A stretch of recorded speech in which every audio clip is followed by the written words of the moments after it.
Assalamualaikum warahmatullahi wabarakatuh. Waalaikumsalam warahmatullahi wabarakatuh. Alhamdulillah, wassalatu wassalamu ala rasulillah Sayyidina Muhammad ibn Abdullah wa ala alihi wa sahbihi wa man tabi'ahu wa mawalah amma ba'd. Yang kami muliakan alim ulama, cabang pandai, para tokoh-tokoh masyarakat yang besar tak dihimbau gelar, yang kecil tak disebut nama. Yang kami muliakan Ketua Masjid Al-Muslimin, Bapak Ibu para orang tua kami yang insyaallah tetap istiqamah menjalankan ibadah di penghujung bulan suci Ramadan. Amin ya rabbal alamin. Nampaknya sudah mulai berkurang. Sikit yang pulang. Alhamdulillah. Karena memang Al-Muslim ini memang salah satu masjid yang fenomenal. Sampai di akhir-akhir Ramadan masih ramai. Kalau di tempat lain ramai juga mulai sekarang. Nah, kalau kita di sini ramai, insya Allah walaupun di penghujung Ramadan. Adapun yang pulang mudik itu pun bagian daripada ibadah. Kalau dia pulang niatnya adalah untuk silaturahim dengan keluarga. Silaturahim adalah bagian dari ibadah. Kalau niat dia adalah untuk kembali berbakti kepada emak ayah, ibadah. Jadi kalau seandainya niat dia hanya untuk menyemak saya di rumah atau makan nak menghabiskan kue lebaran di rumah, maka itu bukan ibadah. Ibadah itu kalau niat dia adalah silaturahim, menyambung tali kasih sayang. Sudah bayar zakat Bapak Ibu? Sudah. Apa hukum bayar zakat? Istri membayarkan zakat kepada suaminya. Apakah boleh? Ditanyakan kepada Mufti Mesir, Syekh Ali Jum'ah, mantan Mufti Mesir. Apa hukum istri membayarkan zakat kepada suaminya? Sah. Dalilnya mana? Dalilnya adalah ketika Ibnu Mas'ud, seorang sahabat Nabi, berkata kepada istrinya, aku berhak mendapatkan zakat. Istrinya melapor kepada Nabi. Sampai di hadapan Nabi SAW dia tanyakan, wahai Rasulullah, betulkah suamiku berhak mendapatkan zakat dariku? Maka kata Nabi, sadaqa Ibnu Mas'ud. Ibnu Mas'ud adalah benar. Zawjuki wa waladuki ahaqqu man tasaddaqti bihi alaihim. Bahwa istrimu, suamimu adalah berhak untuk mendapatkan zakat dari engkau. Boleh kalau dia merupakan mustahik. Dia adalah seorang yang fakir dan miskin, atau dia berada dalam jihad fi sabilillah, atau dia adalah gharim, orang yang banyak hutangnya, berat untuk membayar hutangnya. Kalau hutang 10.000 ke warung untuk beli rokok, itu tak boleh menerima zakat. Tapi kalau hutang dia berat sekali dibayar, maka dia berhak mendapatkan zakat. Itulah asal mula kenapa penjaga masjid disebut dengan gharim. Karena Nabi melarang menagih hutang di dalam masjid. Akhirnya orang itu berdiam di dalam masjid, makan, sholat, tidur dalam masjid. Kemudian ketua masjid bilang, kalau sudah macam ini terlanjur sudah, biarlah dia jadi penjaga masjid. Dia tukang hidupkan lampu, dia juga tukang bersihkan masjid, dia buka tutup masjid. Nah, itulah kenapa disebut dengan gharim. Kenapa? Karena marbot masjid ini banyak utangnya.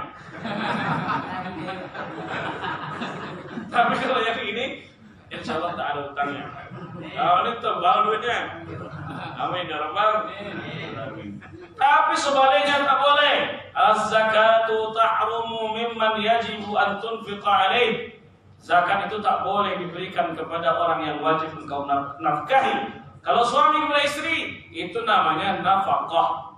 Nafkah bukan zakat. Tapi sebaliknya, istri kepada suami boleh kalau dia mustahik zakat. Bapak yang dirahmati Allah Subhanahu wa taala. Judul kita pada malam ini sesuai dengan yang tertera di tema, bahwa memperbaiki hubungan kepada Allah dan kepada sesama manusia. Allah Subhanahu wa taala adalah Tuhan yang ramah dan rahmah. Kita hidup ini adalah karena berkat limpahan kasih sayang Allah, rahmatnya. Kita bisa hidup tenang karena rahmat Allah. Kita hidup rukun dalam rumah tangga karena rahmat Allah. Bangun tidur kembali bisa bernapas karena rahmat Allah. Kita bisa menikmati makanan, buah-buahan, air yang berkecukupan karena rahmat Allah. Ditutupnya aib kita sampai orang tak nampak segala cacat aib kita karena rahmat Allah. Kemudian orang yang selamat dari azab kubur karena rahmat Allah. Orang masuk surga pun karena rahmat Allah Subhanahu wa ta'ala. Nabi berkata di hadapan para sahabatnya, wahai sahabat-sahabatku, lan yudkhila ahadakumul jannata amaluhu. Tak ada satupun di antara kalian yang masuk surga karena amalnya. Lalu sahabat bertanya, wala anta ya Rasulullah? Apakah engkau juga demikian wahai Rasulullah? Engkau tidak masuk surga karena amalmu? Kata Nabi, wala ana, aku pun tidak demikian, illa an yatadhammadani Allah biwasi' rahmatihi, kecuali Allah naungi aku dengan rahmatnya yang amat sangat luas. Di antara rahmat Allah itu adalah diutusnya Rasulullah, wa ma arsalnaka illa rahmatan lil alamin. Islam mengajarkan kasih sayang. Nabi hidup berdampingan dengan Yahudi, Bani Qainuqa, Bani Quraizah, Bani Khaybar, Bani Nadir di kota Madinah Al-Munawwarah sebelum mereka berkhianat kepada Rasulullah. Nabi menjaga mereka.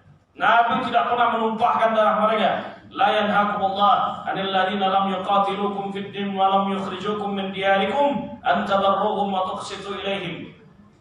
Kalau seandainya orang-orang kafir tidak mengusir kalian dari kampung kalian dan tidak memerangi kalian, maka hendaknya berbuat baik dan tetaplah berbuat adil. Itulah yang diajarkan oleh Islam. Bahkan kepada pohon saja kita harus tetap berkasih sayang. Kata Nabi SAW, man qata'a sidratan, siapa yang memotong pohon bidara yang menjadi tempat orang bernaung, sawwaballahu ra'sahu finnar, Allah campakkan dia ke dalam api neraka, kepalanya dulu yang dicampakkan. Begitulah yang diajarkan oleh Islam. Kita harus berkasih sayang kepada sesama, karena Tuhan kita adalah Tuhan yang penuh dengan rahmat kepada kita. Mana ayat-ayat yang menunjukkan bahwa Allah itu begitu sayang kepada kita? Lihat firman Allah, la in syakartum la azidannakum wa la in kafartum inna azabi lasyadid. Kalau kalian bersyukur, kata Allah, nikmat aku tambah. Kalau engkau ingkar, niscaya azabku amat sangat pedih. Ketika Allah bicara tentang nikmat yang disyukuri, Allah menggunakan lam taukid al-mufaja'ah. Allah akan langsung ganti segala nikmat yang disyukuri dengan nikmat yang senantiasa bertambah. Tapi ketika Allah bicara tentang nikmat yang dikufuri, Allah menggunakan nun taukid al-khabariyah. Allah hanya memberitahu, wahai hambaku, kalau seandainya engkau ingkar terhadap nikmatku, sesungguhnya azabku sangat pedih. Allah hanya memberitahu, tidak langsung diturunkan azab oleh Allah Subhanahu wa ta'ala. Mana dalil lainnya? Qul ya ibadiyalladzina asrafu ala anfusihim la taqnatu min rahmatillah. Katakanlah wahai hamba-hambaku yang telah melampaui batas dalam berbuat dosa, janganlah kalian berputus asa dari rahmat Allah. Innallaha yaghfiru dzunuba jami'a innahu huwal ghafurur rahim. Sesungguhnya Allah mengampuni segala dosa dan sesungguhnya Dia Tuhan yang Maha Pengampun lagi Maha Penyayang. Ketika kita sudah banyak melakukan dosa dan kesalahan, Allah tetap memanggil kita dengan panggilan yang sangat lembut. Qul ya ibadi, katakanlah wahai hamba-hambaku yang telah banyak berbuat dosa, jangan berhenti meraih rahmat Allah.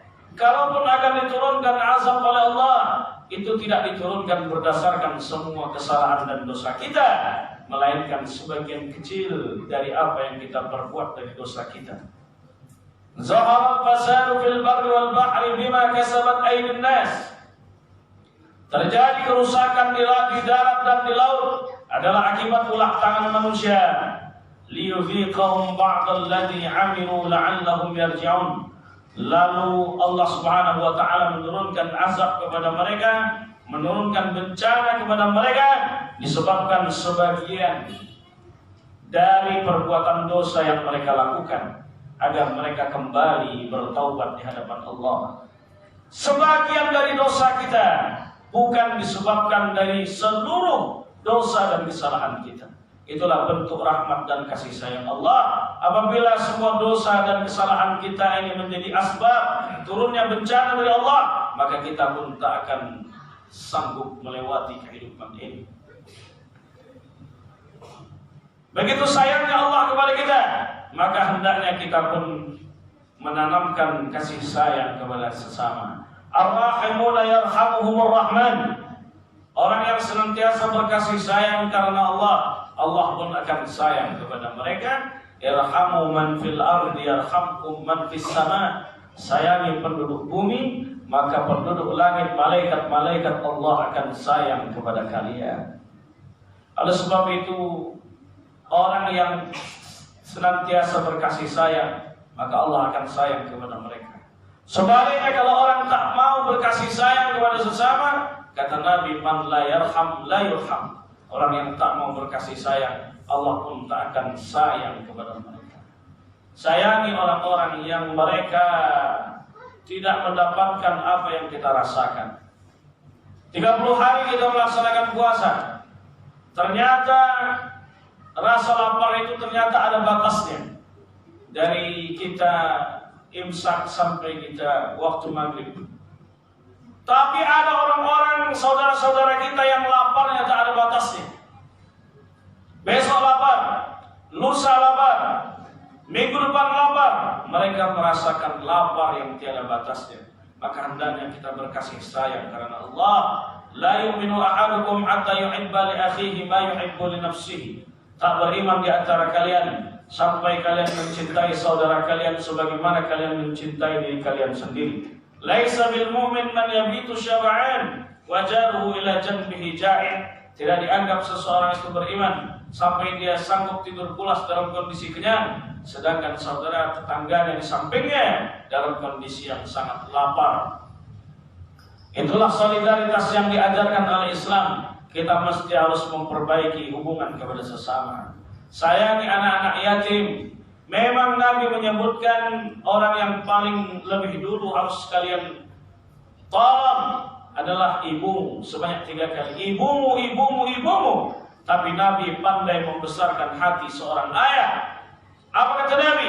Ana wa kafilul yatim kahatain yaumil qiyamah. Aku bersama orang-orang yang sayang dengan anak yatim, menyantuni dan memelihara anak yatim seperti 2 jari ini kedekatanku, nanti aku berdekatan dengannya di surganya Allah Subhanahu wa ta'ala.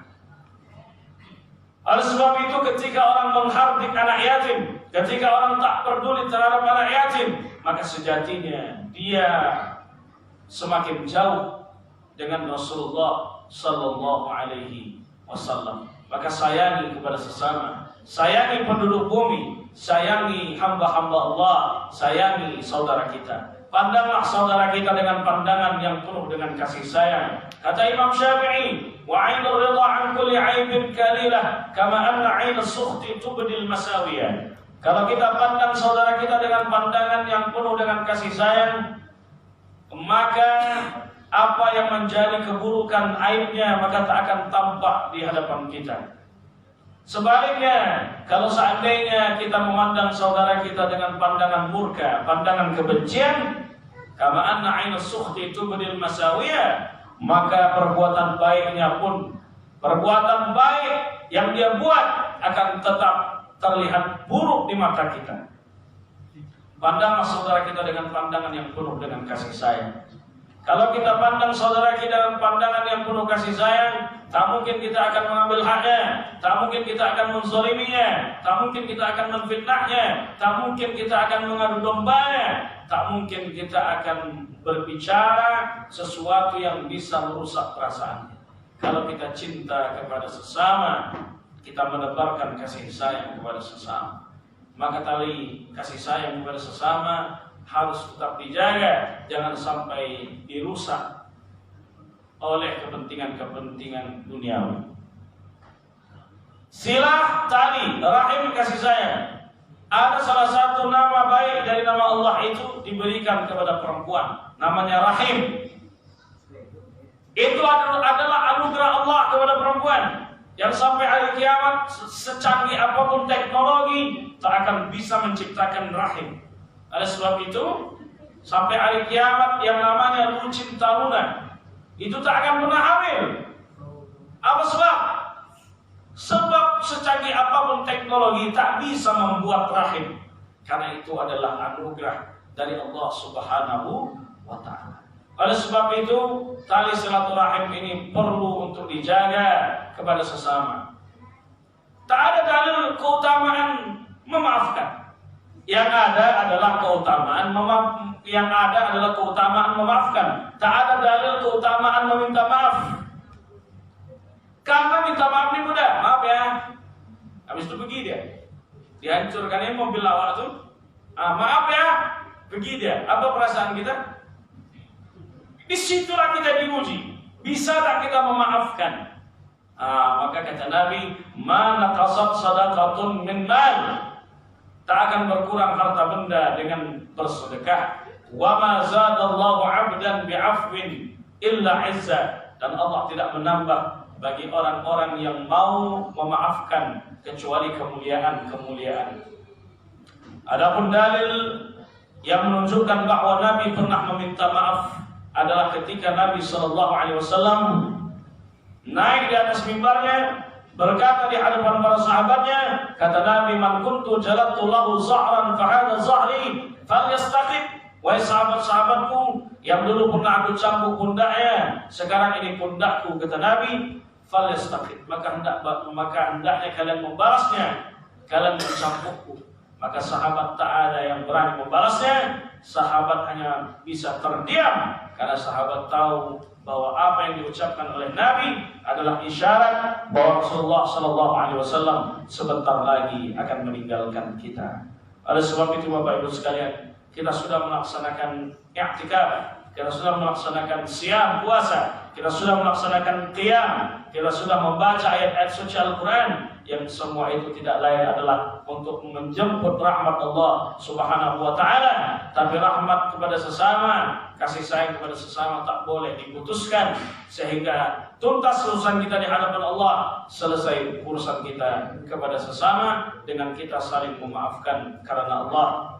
Mudah-mudahan ceramah singkat ini ada manfaatnya. Selamat menanti hari nan fitrah. Saya sebagai hamba Allah yang fakir ini meminta maaf atas segala salah dan khilaf serta dosa. Taqabbalallahu lana siyamana wa siyamakum taqabbal ya karim. Terima kasih. Wassalamualaikum warahmatullahi wabarakatuh. Waalaikumsalam.